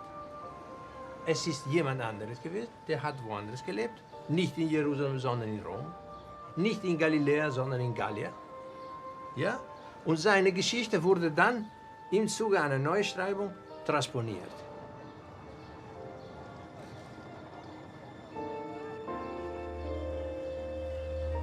"2,000 years of religious history have transformed the cult of Divus Iulius into present-day Christianity. In text and tradition, the heroic deeds of the Son of God transformed into the miracles of the other Son of God. Divus Iulius was worshipped as Chrêstos by his veterans in the Caesarea, mainly in the former Roman colonies of Palestine. Diese Legionäre, diese Kindeskinder der Veteranen, hatten natürlich eine besondere Bindung mit ihrem Chrêstos, mit dem Gründer, dem Kreator ihrer Kolonie, weil jede Kolonie pflegte die Verehrung des Gründers. So. Und dadurch entstand im ganzen Römischen Reich ein einheitlicher Kult. Der Kult des Divus Iulius war staatstragend. So. Und Konstantin hat begriffen, dass dort das wahre Potenzial ist. Und als er gesagt hat, in hoc signo vinces, und angeblich im Himmel dieses Zeichen gesehen, was wir gesehen haben, ist dasselbe Zeichen des Divus Iulius, dann wusste er auch, welche Leute dieses Zeichen erkannten. Und das waren natürlich die Kindeskinder der Kolonie.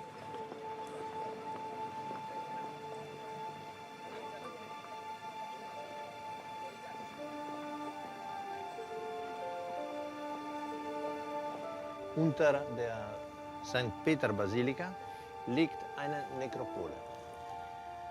Und das sind vorchristliche Gräber meistens, bis auf eins, das ist das Grab der Juli. Das Grab der Juli das liegt gerade im Mittelpunkt der Kirche. Das Interessante ist, dass alle anderen Gräber, die da sind, sie haben wenig oder hauptsächlich heidnische Bilder. Und gerade nur im Mausoleum der Juli, da sind christliche Bilder da.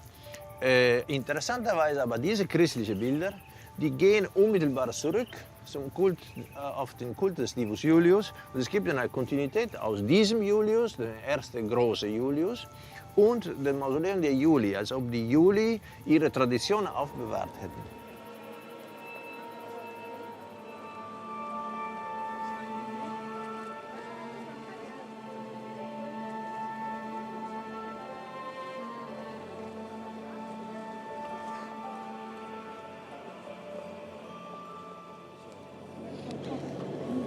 Das Mausoleum der Juli ist hier. Das ist Mausoleum M. Hier kannst du sehen. So, das ist jetzt gedreht. Das Mausoleum M der Juli hier. Es ist also der Kopf da. Das Mausoleum der Juli ist hier. Und wenn das die neue Basilika ist, wie sie jetzt da steht, dann ist das Mausoleum der Juli exakt unter dem Altar. Also unter dem Altar, wo die Säulen da sind, die geschwungen. Laut dieser Karte hier ist das Mausoleum der Juli genau. Wir haben nämlich auch im Vatikanischen Museum aufbewahrt eine Darstellung der Himmelfahrt des Divus Iulius, des vergöttlichten Caesars als Divus Iulius, wo, wie man sieht, der Divus Iulius auch auf Pferden, die in den Himmel steigt. Hier ist auch ein Rad zu erkennen wie dort. Die Pferde haben genau dieselbe Haltung. Die Struktur ist dieselbe. Das Rad, der Wagen, die Pferde, die Person hier. Und dass man hier ein christliches Bild sieht und dass so ein christliches Bild geworden ist, das hat schon an sich eine Bedeutung. Die Tatsache, dass dieses Bild exakt im Mittelpunkt von St. Peter steht darunter. Ich weiß nicht, ob es ein Zufall ist oder ob es eine Bedeutung hat. Jedenfalls, als sie die Basilika dort gebaut haben, wussten sie, dass das darunter war. Pedro, senti, quando scendete al Colosseo, prendete a piedi la via dei Fori Imperiali, vi tenete sulla sinistra. E c'è la prima entrata del foro qui a metà dei Fori Imperiali, ecco perché ci incontriamo qua davanti al posto dove è stato bruciato Cesare, al tempio del Divo Giulio. Esto es el templo de Divus Iulius, esto de aquí, pero quedó, y este es el foro. Francesco, mira, Francesco. Il nostro gruppo. Volevo venire incontro, ma mi ha detto no, è il meglio. Perché... Ángel. Julius Caesar. Y te falta Calpurnia. Calpurnia.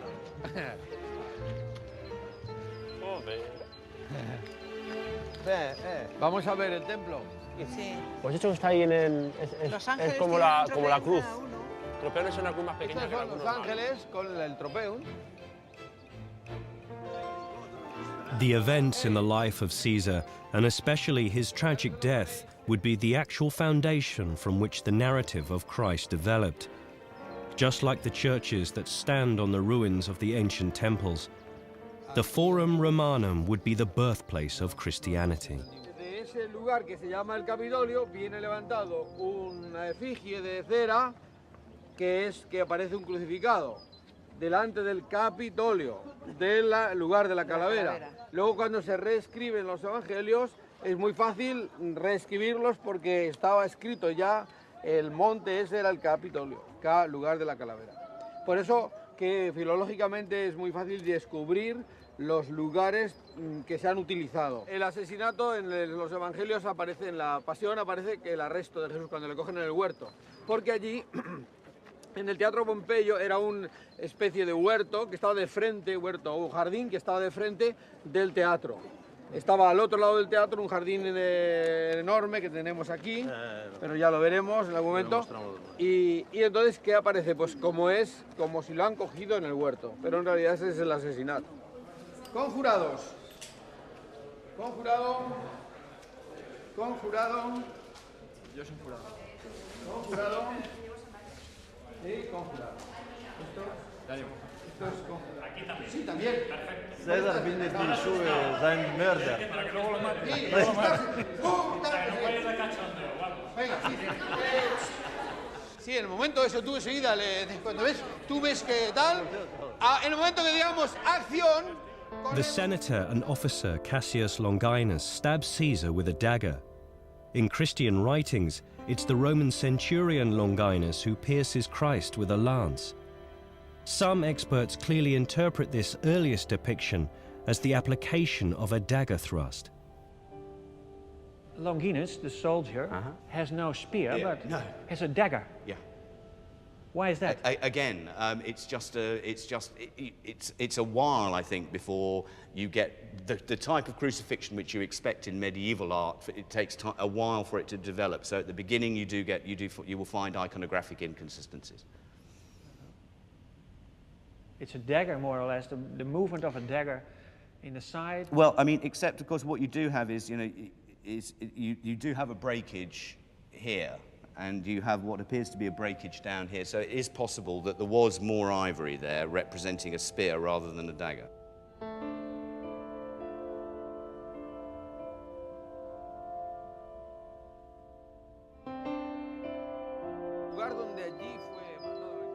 On the day of Caesar's death, a lamb was sacrificed to Jupiter, a lamb of God. Furthermore, the nativity would originally derive from the Roman histories and would have happened in Rome. La simbólica que tiene este capitabula es que lo primero que Octaviano nace aquí, que se llama capitabula, que significa cabeza de buey, y en la cabeza de buey siempre está el pesebre, todo el mundo lo sabe, ¿no? Bei der Geburt von Jesu ist die Rede von einer Krippe, aber nirgendwo steht es in der Schrift von einem Ochsen oder von einem Esel. Aber Ochsen und Esel stehen trotzdem in der Krippe und die sind bedeutend und eine Krippe ohne Ochsen und Esel, das würde niemand als Krippe akzeptieren, niemand. Jedes Kind würde dir sagen, das ist nicht die Krippe, das ist nicht die echte. So, die gibt's aber bei Augustus. Ja. Pliny, the elder, tells of a conspicuous sign in the sky at the new birth of Augustus as the Caesar child. A great light appeared in heaven, a comet. That this comet appeared on his behalf, and that he therefore was born. Truly, if we want to profess a truth, that was a joyful sign for the whole world. The birth of Christ in a stable would stem from Caesar's adoptive son, who was born into a meager life, and who later bore the same name as his divine father, Gaius Julius Caesar, the future Emperor Augustus. Wir sehen aber Elemente in der Krippe, die nicht in der Schrift sind. Von Kaiser Augustus selbst wird erzählt Folgendes: Geboren wurde Augustus kurz vor Sonnenaufgang in der Gegend des Palatins, die bei den Ochsenköpfen heißt. Könnte, wäre eine Frage, theoretisch sein, dass diese Elemente abgefärbt haben von einer früheren Tradition, die auf Kaiser Augustus zurückgeht, der ja in der Weihnachtsgeschichte ja namentlich genannt wird. Das war selbstverständlich, dass man hat für die Schafe keinen Platz, aber man hat für die Esel und Ochsen und Platz gehabt, ne? Wo sie nachts immer reingekommen sind, wo die Futter bekommen haben. Und ich glaube nicht ganz, dass es mit Augustus etwas zu tun hat.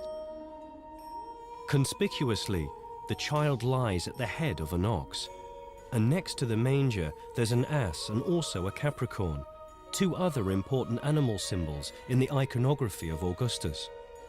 It was rumored that he had been conceived by the god Apollo, and that his mother's body was maculated after the unexpected pregnancy, a divine sign which later, for reasons of decency, could have been altered into an immaculate conception.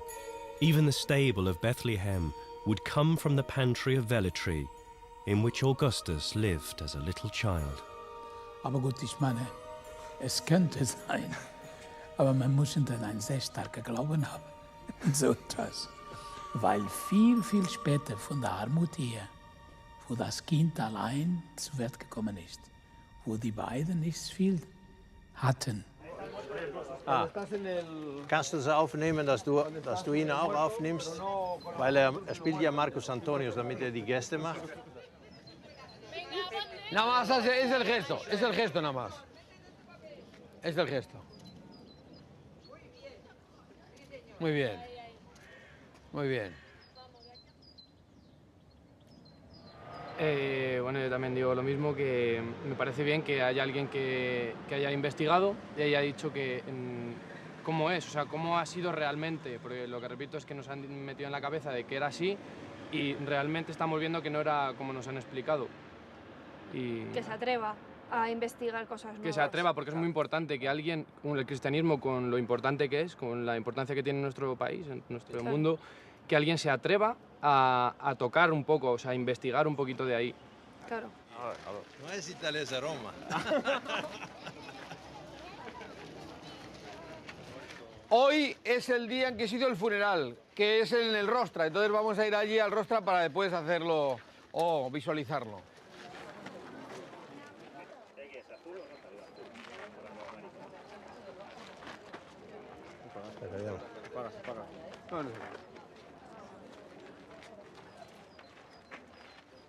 Sì, si appaga. Si appaga? Andiamo a farlo dentro.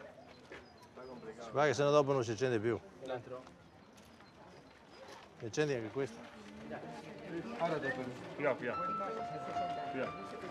María, cuidado, que va grabando. Bueno, allí mirad que pusieron una candela, una vela. Nosotros no podemos ponerla más que tal que aquí nada más, pero nos vale igual.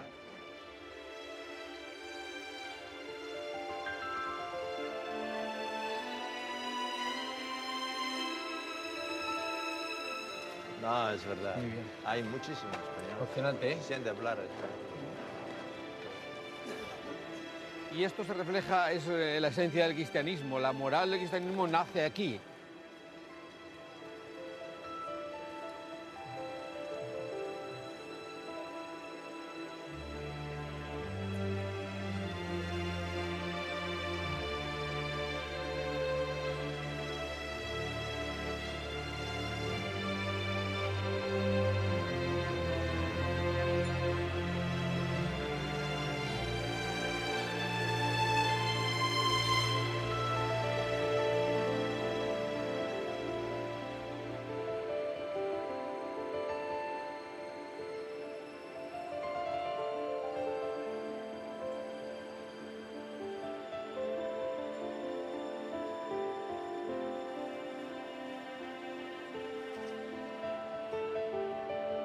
Pedro denkt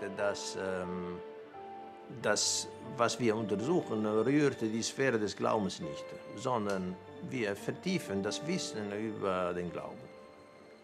Entonces, el descubrimiento esto nos hace abrir mucho los ojos para ver la amplitud que tiene y nos hace agudizar la mirada para ver los niveles de profundidad que tiene nuestra religión, en donde nada queda excluido.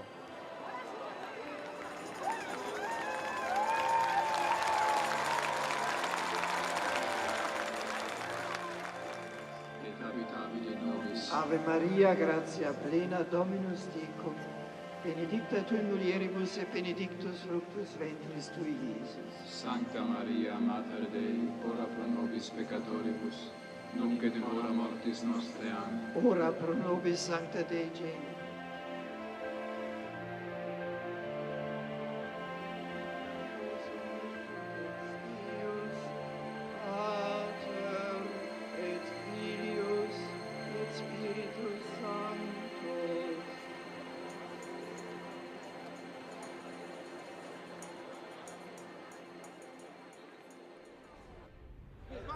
La fuga comincia qui. La fuga, la huida, empieza aquí. Porque cuando lo habéis matado, soy preso del terror. Tienes miedo del pueblo. It's 1, 2, 3, rude.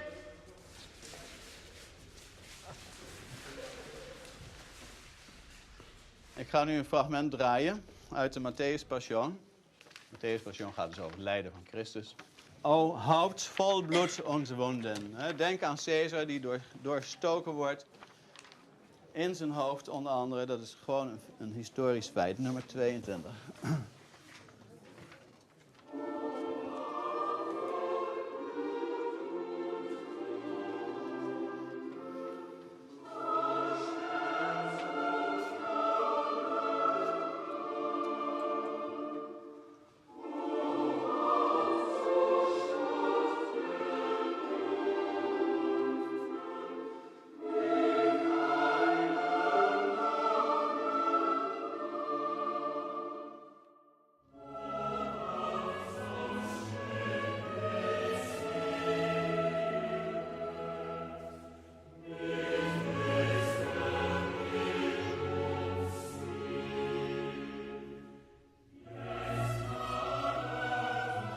Oicete de tris, hyperis amplition, oligonistero en themeniton e chronis forion, icade comison diatis agoraso romenon, ence que encen, anestalmenon ton paracalimaton, aiorumenas ta giras, que ta sepitu proso publigas. Cuando estaban cerca de casa, el llanto se hizo más grande. La esposa se precipitó fuera con muchas mujeres y siervos, invocando al marido y compadeciéndose a sí misma, porque en vano le había dicho que no saliera aquel día. Pero ahora un destino más poderoso, más allá de cuanto se esperase, había caído sobre él. La noche precedente, su esposa Calpurnia sintió que su marido era cosido a puñaladas en sus brazos. Lo vio chorreando. Después de pronunciar tales palabras, se recogió el vestido como un inspirado y, ciñéndose para tener libres las manos, se colocó junto al féretro como sobre un escenario, bajando la cabeza hacia él y levantándola de nuevo, y en primer lugar le entonó un himno como a un dios celestial, y levantó hacia arriba las manos para testificar su linaje divino.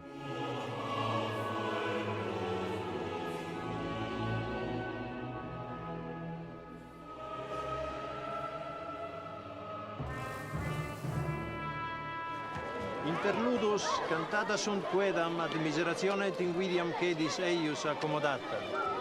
Ec pacuvi armorium judicio, men servasse ut est in qui me perdere, et ex electra Achilli ad simile sententia. Laudationis loco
Ein Jesuitenpater hat mir gesagt, macht ruhig diese Rekonstruktion. Und das ist nur eine Rekonstruktion, aber du wirst sehen, das bekommt einen liturgischen Charakter.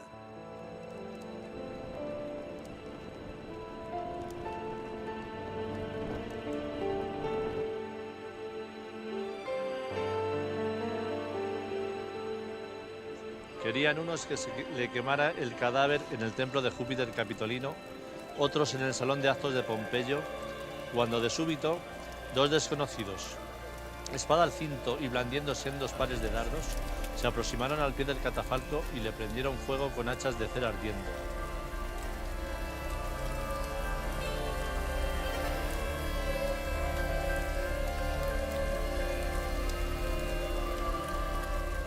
Vind je het dan beangstigend als het waar zou zijn? Nee, ik zie het ook niet als een bedreiging of zo. Nee. Dat helemaal niet. Want eigenlijk is het dat helemaal niet, een bedreiging. Nee. Gezien de boodschap, hè? Ik zie het ook niet als bedreiging. Maar ja, ik zie het ook niet als waar. En ik ga er ook niet van uit dat het waar zou kunnen zijn, eigenlijk. Maar dat komt ook omdat ik de Bijbel gewoon zie als een waar geschiedenisboek. En niet als een sprookjesboek, zoals sommige mensen het wel willen noemen. Pero cuando la Iglesia Oriental prende la pira, todos dicen Christus anesti. ¿Qué quiere decir? Ha resucitado en ese momento. Sì. E nel momento in cui l'antorcha se prendía. Sí, se prendía, era el momento de la Resurrección. Y lo que hemos hecho es intentar recuperar, si es posible, si es verdad, si es visible, estos elementos del cristianismo que quedaron abandonados. Y hay que recuperarlos sin miedo, porque son nuestros, pertenecen a nuestra religión. La religión la hemos hecho los seres humanos.